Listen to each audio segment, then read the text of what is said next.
बशर अल असद की सरकार गिरने के बाद जब नई सरकार आई यानी कि अहमद अल शरा सत्ता पर काबिज हुए तो उन्होंने एक तरकीब निकाली और ड्रूज नेताओं के सामने पेशकश की कि वो उनसे हाथ मिला लें और अपनी मिलिशिया को देश की सेना में शामिल कर लें। इससे अहमद अल शरा की दक्षिणी सीरिया में पकड़ मजबूत हो जाती, लेकिन ड्रूज लोगों ने इसे साफ खारिज कर दिया। अब सवाल ये उठता है कि ड्रूज के साथ इजराइल का रिश्ता क्या है और क्यों इजराइल उनकी हिफाजत कर रहा है। इसकी सबसे बड़ी वजह है गोलान हाइट्स। ये दक्षिण पश्चिम सीरिया में आता है।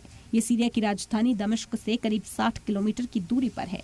ये एक ऊंचा इलाका है जिससे इजराइल को आसपास के देश जैसे कि सीरिया, लेबनान, जॉर्डन उनकी हरकतों पर नजर रखने में आसानी होती है।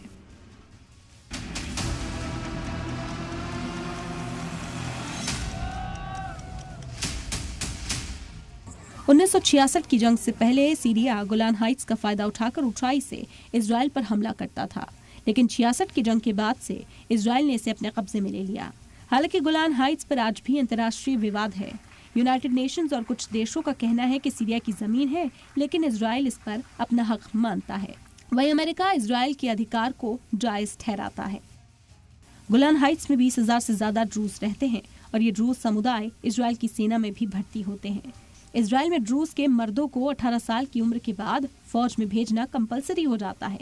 इनमें से कई लोग आला सतही अफसर और फौज के बड़े ओहदों पर भी हैं।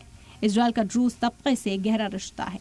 इजराइल में सीरिया के दक्षिण हिस्से को गैर सैन्य क्षेत्र यानी डीमिलिटरीलाइज जोन के तौर पर घोषित किया गया है, यानी वहां सीरियाई सरकार को सेना या फिर हथियार लाने की मनाही है, जिसकी वजह से वो वहां पर अपना अधिकार जताता है और दखल देता है।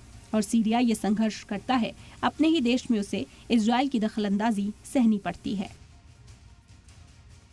ये बात तो पूरी दुनिया के सामने जाहिर है कि जहां इजराइल की बात होती है तो अमेरिका का उसमें शामिल होना तो तय है।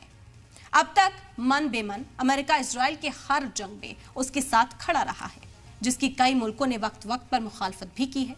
तो क्या सीरिया और इजराइल के इस जंग में अमेरिका फिर से आंख मूंद कर इजराइल के साथ कंधे से कंधा मिलाकर खड़ा होगा, या इस बार तस्वीर कुछ अलग हो सकती है?